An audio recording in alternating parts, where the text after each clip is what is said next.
Dear students, welcome to income tax class.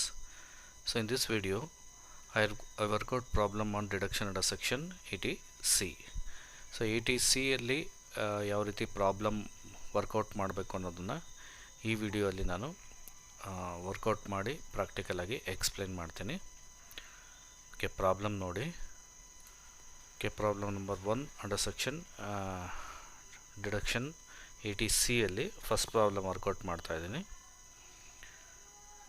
From the following information of Srinath, calculate the amount of deduction under section 80C for the assessment year 2020-21.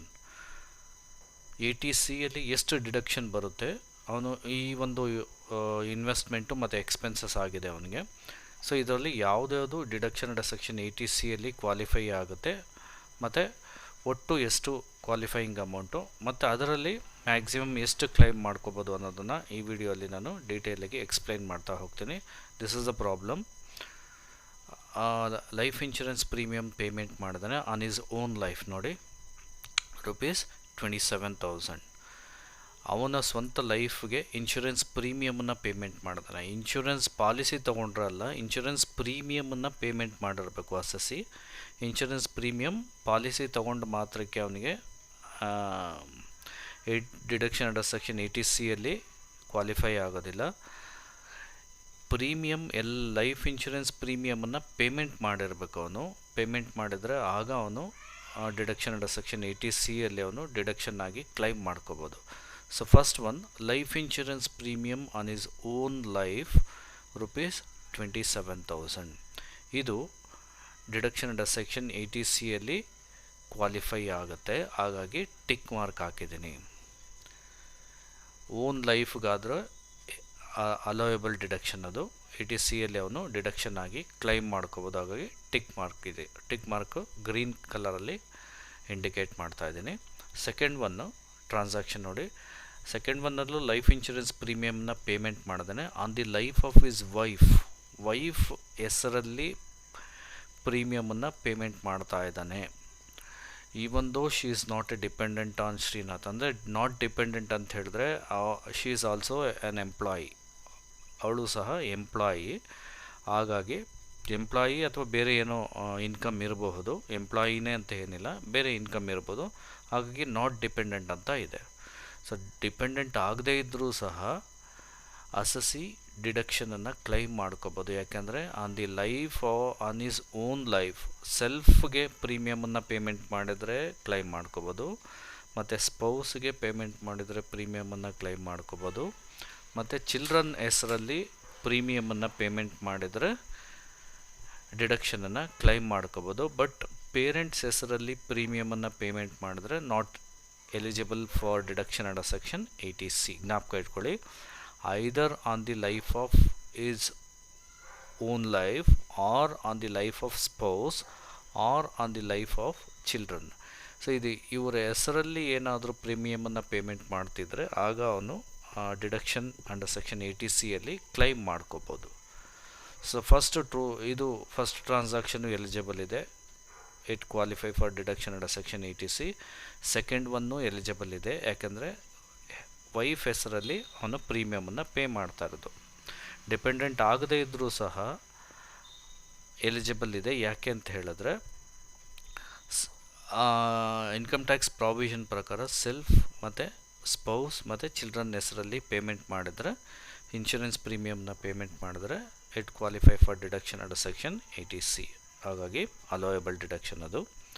Then on the life of his married daughter, ಮದುವೆ ಆಗಿದ್ದರೂ ಸಹ eligible ಬರುತ್ತೆ. Confusion ಮಾಡೋದಕ್ಕೋಸ್ಕರನೇ ನಿಮಗೆ ಎಕ್ಸಾಮಿನೇಷನಲ್ಲಿ married daughter ಅಂತ ಕೊಟ್ಟಿರ್ತಾರೆ, not dependent ಅಂತ ಇರುತ್ತೆ. Not dependent ಅಂತ ಇದ್ದರೂ ಸಹ ಲೈಫ್ ಇನ್ಶೂರೆನ್ಸ್ ಪ್ರೀಮಿಯಮ್ ಮಗಳ ಹೆಸರಲ್ಲಿ ಪೇಮೆಂಟ್ ಮಾಡ್ತಿರೋದ್ರಿಂದ, ಚಿಲ್ಡ್ರನ್ ಹೆಸರಿಗೆ ಪ್ರಾವಿಷನ್ ಇರೋದ್ರಿಂದ ಇದು ಅಲೋಯಬಲ್ ಡಿಡಕ್ಷನ್ 4,000.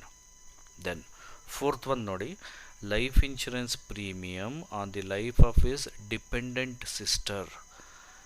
ಸಿಸ್ಟರು ಡಿಪೆಂಡೆಂಟ್ ಆಗಿದ್ದರೂ ಸಹ it does not qualify for deduction under section 80C as per income tax provision. Income tax provision ಪ್ರಕಾರ ಯಾರ್ಯಾರಿಗೆ ಅವನು ಬೆನಿಫಿಟ್ ತೊಗೋಬೋದು ಎ ಟಿ ಸಿಯಲ್ಲಿ ಅಂತ ಹೇಳಿದ್ರೆ, ಸ್ವಂತ ಹೆಸರಲ್ಲಿ ಪಾಲಿಸಿ ತೊಗೊಂಡು ಪ್ರೀಮಿಯಮ್ನ ಪೇ ಮಾಡ್ತಿದ್ರೆ, ಸ್ಪೌಸ್ ಹೆಸರಲ್ಲಿ ಪಾಲಿಸಿ ತೊಗೊಂಡು ಪ್ರೀಮಿಯಮ್ನ ಪೇ ಮಾಡ್ತಿದ್ರೆ, ಮತ್ತು ಚಿಲ್ಡ್ರನ್ ಹೆಸರಲ್ಲಿ ಪಾಲಿಸಿ ತೊಗೊಂಡು ಪ್ರೀಮಿಯಮ್ನ ಪೇ ಮಾಡ್ತಿದ್ರೆ ಮಾತ್ರ ಡಿಡಕ್ಷನ್ ಅಂಡರ್ ಸೆಕ್ಷನ್ 80Cಯಲ್ಲಿ ಅವರು ಕ್ಲೈಮ್ ಮಾಡ್ಕೋಬೋದು. ಡಿಪೆಂಡೆಂಟ್ ಸಿಸ್ಟರ್ ಡಿಪೆಂಡೆಂಟ್ ಆಗಿದ್ದರೂ ಸಹ ನಾಟ್ ಎಲಿಜಿಬಲ್. ಹಾಗಾಗಿ it does not qualify for deduction under section 80C. ನೋಡಿ, ಅದು ಇಂಟು ಮಾರ್ಕ್ ಹಾಕಿದ್ದೀನಿ, 80Cಯಲ್ಲಿ ಬರೋದಿಲ್ಲ ಅಂತ. Then repayment of housing loan principal ಅಮೌಂಟನ್ನು, ಇಂಟ್ರೆಸ್ಟ್ ಅಲ್ಲ ಇದು, ಪ್ರಿನ್ಸಿಪಲ್ ಅಮೌಂಟನ್ನು ರೀಪೇಮೆಂಟ್ ಮಾಡ್ತಿರೋದು. Taken from LIC for the purchase of commercial house property. Suppose residential house property ಆಗಿದ್ದರೆ ಆಗಿದು 80Cಯಲ್ಲಿ ಬರ್ತಿತ್ತು. ಕಮರ್ಷಿಯಲ್ ಹೌಸ್ ಪ್ರಾಪರ್ಟಿ ಆಗಿರೋದ್ರಿಂದ ಜ್ಞಾಪಕ ಇಟ್ಕೊಳ್ಳಿ, ಕಮರ್ಷಿಯಲ್ ಹೌಸ್ ಪ್ರಾಪರ್ಟಿ ಆಗ್ತಿರೋದ್ರಿಂದ ಅವನು ಪ್ರಿನ್ಸಿಪಲ್ ಅಮೌಂಟ್ನ ರೀಪೇಮೆಂಟ್ ಮಾಡ್ತಿದ್ರೆ not eligible for deduction under section 80C. ಜ್ಞಾಪಕ ಇಟ್ಕೊಳ್ಳಿ, ಕಮರ್ಷಿಯಲ್ ಹೌಸ್ ಪ್ರಾಪರ್ಟಿ ಆಗಿರೋದ್ರಿಂದ ಎಲಿಜಿಬಲ್ ಇಲ್ಲ. ಸಪೋಸ್ ರೆಸಿಡೆನ್ಷಿಯಲ್ ಹೌಸ್ ಪ್ರಾಪರ್ಟಿಗೆ ಅವನು ಪ್ರಿನ್ಸಿಪಲ್ ಅಮೌಂಟನ್ನು ರೀಪೇಮೆಂಟ್ ಮಾಡ್ತಿದ್ರೆ ಆಗ ಅದು 80Cಯಲ್ಲಿ ಕ್ಲೈಮ್ ಮಾಡ್ಕೋಬೋದು. ಕಮರ್ಷಿಯಲ್ ಹೌಸ್ ಪ್ರಾಪರ್ಟಿ ಆಗಿರೋದ್ರಿಂದ ನಾಟ್ ಎಲಿಜಿಬಲ್ ಅಷ್ಟೇ. ದೆನ್ ಕಾಂಟ್ರಿಬ್ಯೂಷನ್ ಟು URPF, ಇದು ಎಲಿಜಿಬಲ್ ಇಲ್ಲ. ಕಾಂಟ್ರಿಬ್ಯೂಷನ್ ಟು ಅನ್ರೆಕಗ್ನೈಸ್ಡ್ ಪ್ರಾವಿಡೆಂಟ್ ಫಂಡ್ಗೆ ಡಿಡಕ್ಷನ್ ಅಂಡರ್ ಸೆಕ್ಷನ್ 80Cಯಲ್ಲಿ ಕ್ಲೈಮ್ ಮಾಡ್ಕೊಳ್ಳೋದಕ್ಕೆ ಪ್ರಾವಿಷನ್ ಇಲ್ಲ. Not eligible for deduction under section 80C.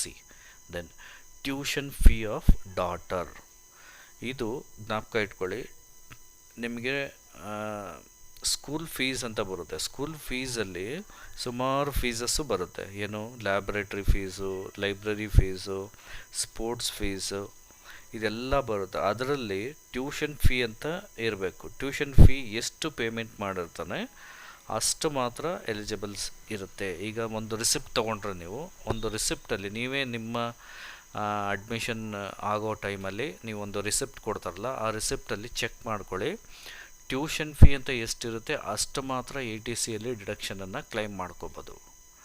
ಅದು ಬಿಟ್ಟು ಟ್ಯೂಷನ್ ಫೀ ಅಂತ ಇದು ಬೇರೆ ಇರುತ್ತೆ, ಸ್ಪೋರ್ಟ್ಸ್ ಫೀಸ್ ಅಂತ ಇರುತ್ತೆ, ಮತ್ತು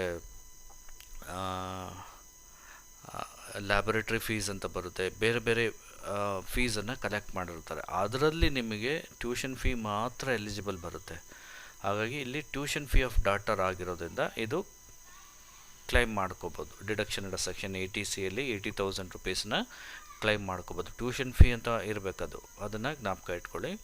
then life insurance premium, donations ಬರೋದಿಲ್ಲ ಇಲ್ಲಿ. Donation paid to educational institution for the admission of his daughter ಅಂತ ಏನಾದರೂ ಬಂದಿದ್ರೆ ಬರೋದಿಲ್ಲ. ಟ್ಯೂಷನ್ ಫೀ ಅಂತ ಇರಬೇಕು. ಟ್ಯೂಷನ್ ಫೀ ಪೇಮೆಂಟ್ ಮಾಡಿದ್ರೆ ಡಿಡಕ್ಷನ್ ಅಂಡರ್ ಸೆಕ್ಷನ್ 80Cಯಲ್ಲಿ ಅವರು ಕ್ಲೈಮ್ ಮಾಡ್ಕೋಬೋದು. Then life insurance premium of ₹3,000 on the life of his major son is due on 1/12/2019. Major son ಆಗಿದ್ದರೂ ಸಹ 2019 ಅದು ಡ್ಯೂ ಇರೋದು. ಬಟ್ ಪೇಮೆಂಟ್ ಮಾಡಿರೋದು ಯಾವ ತಿಂಗಳಲ್ಲಿ, ಮೇಯಲ್ಲಿ ಪೇಮೆಂಟ್ ಮಾಡಿದಾನೆ ಅಂದರೆ ನೆಕ್ಸ್ಟ್ ಇಯರ್ ಅವನು ಅದನ್ನು ಕ್ಲೈಮ್ ಮಾಡ್ಕೋಬೋದು 3,000. ಸೊ ನಮ್ಮ ರಿಲೆವೆಂಟ್ ಪ್ರೀವಿಯಸ್ ಇಯರಲ್ಲಿ ಈ 3,000 ಕ್ಲೈಮ್ ಮಾಡ್ಕೊಳ್ಳೋದಕ್ಕೆ ಪ್ರಾವಿಷನ್ ಇಲ್ಲ. ಡ್ಯೂ ಇರೋದು 2019ಗೆ, ಬಟ್ ಅವನು ಆ ಡ್ಯೂ ಅಮೌಂಟನ್ನು ಪೇಮೆಂಟ್ ಮಾಡಿರೋದು 2020ಯಲ್ಲಿ. ಇದನ್ನ ಪ್ರೀಮಿಯಮ್ನ ಯಾವಾಗಲೂ ಪೇಮೆಂಟ್ ಬೇಸಿಸಲ್ಲಿ ನಾವು ಡಿಡಕ್ಷನನ್ನು ಕ್ಲೈಮ್ ಮಾಡ್ಕೋತೀರಿ. ಹಾಗಾಗಿ ಇದು 8th ಟ್ರಾನ್ಸಾಕ್ಷನ್ ಏನಿದೆ ಇದು ಬರೋದಿಲ್ಲ. It does not qualify for deduction under section 80C. Then accrued interest on NSC, national saving certificate. NSCಯಲ್ಲಿ ಬಂದಂಥ ಇಂಟ್ರೆಸ್ಟು ಡಿಡಕ್ಷನ್ ಅಂಡರ್ ಸೆಕ್ಷನ್ 80Cಯಲ್ಲಿ ಕ್ಲೈಮ್ ಮಾಡ್ಕೋಬೋದು. Then contribution to public provident fund in the name of mother, parents ಹೆಸರಲ್ಲಿ ಮಾಡಿಸಿರೋದ್ರಿಂದ ಇದು it does not qualify for deduction under section 80C. then ಹೆಣ್ಮಕ್ಕಳಿಗೆ ಇರುವಂಥ Sukanya Samriddhi scheme, ಇದು ಡಿಪಾಸಿಟೆಡ್ ₹8,000 ಇನ್ ಸುಕನ್ಯಾ ಸಮೃದ್ಧಿ ಸ್ಕೀಮ್. ಸುಕನ್ಯಾ ಸಮೃದ್ಧಿ ಸ್ಕೀಮಲ್ಲಿ 8,000 ರುಪೀಸ್ನ ಡಿಪಾಸಿಟ್ ಮಾಡಿದ್ದಾರೆ minor daughter. ಈಗ ರೀಸೆಂಟಾಗಿ ಬಂದಿರುವಂಥದ್ದು ಸುಕನ್ಯಾ ಸಮೃದ್ಧಿ ಸ್ಕೀಮ್ ಅಂತ ಹೆಣ್ಮಕ್ಳಿಗೆ ಮಾತ್ರ. ಹುಟ್ಟದಾಗಲೇ ಹೆಣ್ಮಗು ಆಗಿದ್ದರೆ ಅವರಿಗೆ ಅಂತೇಳಿ ಒಂದು ಅಮೌಂಟನ್ನು ಡಿಪಾಸಿಟ್ ಮಾಡಿದ್ರೆ ಅವರು 18 ಇಯರ್ಸ್ ಆದಮೇಲೆ ಎಷ್ಟು ಒಂದು ಅಮೌಂಟ್ ಬರುತ್ತೆ. ಹಾಗಾಗಿ ಆ ಸ್ಕೀಮಲ್ಲಿ ಡಿಪಾಸಿಟ್ ಮಾಡಿದ್ದಾರೆ. ಎಷ್ಟು? 8000 rupees deposited in Sukanya Samriddhi scheme in the name of his minor daughter rupees 8000. ಇದು 80Cಯಲ್ಲಿ ಡಿಡಕ್ಷನನ್ನು ಕ್ಲೈಮ್ ಮಾಡ್ಕೋಬೋದು. ನೋಡಿ 80Cಯಲ್ಲಿ ಡಿಡಕ್ಷನನ್ನು ಕ್ಲೈಮ್ ಮಾಡ್ಕೋಬೋದು. ಸೊ ಇಲ್ಲಿ ಗ್ರೀನ್ ಕಲರಲ್ಲಿ ಟಿಕ್ ಆಗಿರೋದೆಲ್ಲ 80Cಯಲ್ಲಿ ಕ್ಲೈಮ್ ಮಾಡ್ಕೋಬೋದು.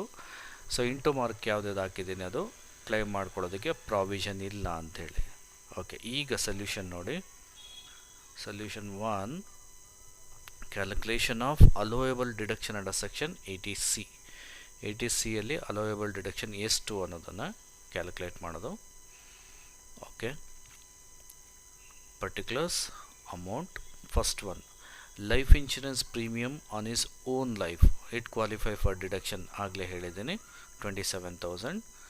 Then life insurance premium on the life of his wife 80,000 claim ಮಾಡ್ಕೋಬೋದು. Then life insurance premium on the life of his married daughter, allowable deduction. Then life insurance premium on the life of his dependent sister does not qualify for deduction under section 80C. ನೀವಿಲ್ಲಿ ಬರೀಲ್ಲ, ಈ fourth transaction ಏನಿದೆ ಇದನ್ನು ಇಲ್ಲಿ ಸೊಲ್ಯೂಷನಲ್ಲಿ ಬರೀಲಿಲ್ಲ ಅಂದರೂ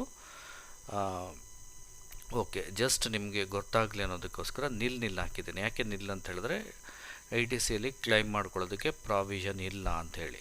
then repayment of housing loan, commercial ಆಗಿರೋದ್ರಿಂದ, commercial house property ಆಗಿರೋದ್ರಿಂದ deduction under section 80Cಯಲ್ಲಿ claim ಮಾಡ್ಕೊಳ್ಳೋದಕ್ಕೆ ಪ್ರಾವಿಷನ್ ಇಲ್ಲ. ರೆಸಿಡೆನ್ಷಿಯಲ್ ಹೌಸ್ ಪ್ರಾಪರ್ಟಿ ಆಗಿದ್ದರೆ ತಗೋಬೋದಿತ್ತು, ಕಮರ್ಷಿಯಲ್ ಹೌಸ್ ಪ್ರಾಪರ್ಟಿ ಆಗಿರೋದ್ರಿಂದ ಬರೋದಿಲ್ಲ. ದೆನ್ ಕಾಂಟ್ರಿಬ್ಯೂಷನ್ ಟು URPF ಬರೋದಿಲ್ಲ. Then tuition fee of daughter 80,000 payment ಮಾಡಿದಾನೆ, allowable deduction under section 80C. Then life insurance premium due ಇದೆ, ಪೇಮೆಂಟ್ ಆಗೋಗಿದ್ದರೆ ಅದೇ ವರ್ಷದಲ್ಲಿ ಅಲೋಯಬಲ್ ಇತ್ತು, ಡ್ಯೂ ಇರೋದ್ರಿಂದ not allowable. Then accrued interest on national savings certificate 5,000. Then contribution to public provident fund in the name of mother, not allowable deduction under section 80C. Then deposited rupees so and so amount to Sukanya Samruddhi scheme 8,000 rupees Sukanya Samruddhi scheme ಅಲ್ಲಿ deposit ಮಾಡಿದರೆ ಅದನ್ನು 80Cಯಲ್ಲಿ deduction ಆಗಿ claim ಮಾಡ್ಕೋಬೋದು. Total qualifying amount 2,04,000 ರೂಪಾಯಿ total ಇನ್ವೆಸ್ಟ್ಮೆಂಟನ್ನು ಮಾಡಿದ್ದಾನೆ. ಅಂದರೆ tuition fee ಖರ್ಚಾಗಿದೆ, ಅದು ಖರ್ಚು ಮತ್ತು ಇನ್ವೆಸ್ಟ್ಮೆಂಟ್ ಒಟ್ಟು ಎಲ್ಲ ಸೇರಿ total qualifying amount 2,04,000. But as per income tax provision 80Cಯಲ್ಲಿ ಮ್ಯಾಕ್ಸಿಮಮ್ 1,50,000. ಅವನು 2,04,000 ರೂಪಾಯಿ ಇನ್ವೆಸ್ಟ್ಮೆಂಟ್ ಮಾಡಿದ್ರೂ ಸಹ ಅವನು ಎಷ್ಟು ಮ್ಯಾಕ್ಸಿಮಮ್ ಕ್ಲೈಮ್ ಮಾಡ್ಕೋಬೋದು 80Cಯಲ್ಲಿ ಅಂದರೆ 1,50,000 ಮಾತ್ರ. ನೋಡಿ, ಅದಕ್ಕೆ amount of deduction is equal to total qualifying amount, TQA short ಫಾರ್ಮಲ್ಲಿ ಬರೆದಿದ್ದೀನಿ. Total qualifying amount of rupees 2,04,000 or maximum limit of rupees 1,50,000 whichever is less. So ಈ 1,50,000 ಮಾತ್ರನೇ ಎಲಿಜಿಬಲ್ ಬರುತ್ತೆ, ಯಾಕೆಂದರೆ ಮ್ಯಾಕ್ಸಿಮಮ್ ಇರೋದೇ 1,50,000, ಅದಕ್ಕಿಂತ ಹೆಚ್ಚಿಗೆ ಇಲ್ಲ. ಸಪೋಸ್ ಏನಾದರೂ ಇಲ್ಲಿ ಟೋಟಲ್ ಕ್ವಾಲಿಫೈಯಿಂಗ್ ಅಮೌಂಟು 1,50,000ಗಿಂತ ಕಡಿಮೆ ಬಂದಿದ್ದರೆ, ಸಪೋಸ್ ಈಗ 90,000 ಬಂದಿತ್ತು ಅಂತ ಇಟ್ಕೊಳ್ಳಿ, 90,000 ಬಂದಿದ್ದರೆ 90,000 ಮಾತ್ರ ಕ್ಲೈಮ್ ಮಾಡ್ಕೋಬೋದು, maximum 1,50,000. So whichever is less. So ಹಾಗಾಗಿ amount of deduction total qualifying amount 2,04,000 or maximum limit of rupees 1,50,000 whichever is less. So ಹಾಗಾಗಿ 1,50,000 ಅವನು 80Cಯಲ್ಲಿ ಕ್ಲೈಮ್ ಮಾಡ್ಕೋಬಹುದು. ಇದು ಸೊಲ್ಯೂಷನ್. ಇದನ್ನು ಈ 1,50,000 ಎಲ್ಲಿ ಕ್ವಾಲಿಫೈಯಿಂಗ್ ಅಮೌಂಟ್ ಅಂತ ಹೇಳಿದ್ರೆ, ಗ್ರಾಸ್ ಟೋಟಲ್ ಇನ್ಕಮ್ ಬಂದಿರುತ್ತಲ್ಲ, ಆ ಗ್ರಾಸ್ ಟೋಟಲ್ ಇನ್ಕಮಲ್ಲಿ 1,50,000 ಅವನು ಮೈನಸ್ ಮಾಡ್ಕೋಬೋದು. ಸಪೋಸ್ ಈಗ ಗ್ರಾಸ್ ಟೋಟಲ್ ಇನ್ಕಮ್ 10 lakhs ಬಂದಿದೆ. ಗ್ರಾಸ್ ಟೋಟಲ್ ಇನ್ಕಮ್ ಅಂದರೆ ಎಲ್ಲ heads of income before making deductions, ಯಾವುದೇ ಡಿಡಕ್ಷನ್ ಮಾಡೋದಕ್ಕಿಂತ ಮುಂಚೆ ಎಲ್ಲ ಹೆಡ್ಸ್ ಆಫ್ ಇನ್ಕಮ್ನ ಆ್ಯಡ್ ಮಾಡಿದಾಗ ಬರುವಂಥ ಅಮೌಂಟನ್ನೇ ನಾವು ಗ್ರಾಸ್ ಟೋಟಲ್ ಇನ್ಕಮ್ ಅಂತ ಕರಿತೀವಿ.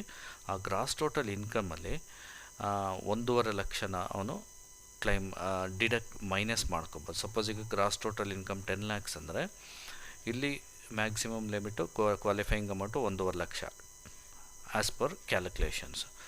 10 lakhs minus 1.5 lakh, so 8.5 lakhs 8.5 lakh ಏನಾಗುತ್ತೆ ಟ್ಯಾಕ್ಸಬಲ್ ಇನ್ಕಮ್ ಆಗುತ್ತೆ. Gross total income minus deductions remaining taxable income.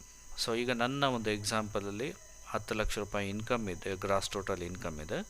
ಅದರಲ್ಲಿ ಕ್ಯಾಲ್ಕುಲೇಷನ್ಸ್ ಪ್ರಕಾರ ATCL ಅವನು ಮ್ಯಾಕ್ಸಿಮಮ್ ಎಷ್ಟು ಕ್ಲೈಮ್ ಮಾಡ್ಕೋಬೋದು ಅಂದರೆ 1.5 ಲಕ್ಷ ಕ್ಲೈಮ್ ಮಾಡ್ಕೋಬೋದು. So 10 lakh minus 1.5 lakh 8.5 lakhs taxable income ಆಗುತ್ತೆ. ಸೊ ಈ ರೀತಿ ನಾವು ATCಯಲ್ಲಿ ಡಿಡಕ್ಷನನ್ನು claim ಮಾಡಿಕೊಳ್ಳುವಂಥದ್ದು. Okay, with this I conclude today's session. Thank you.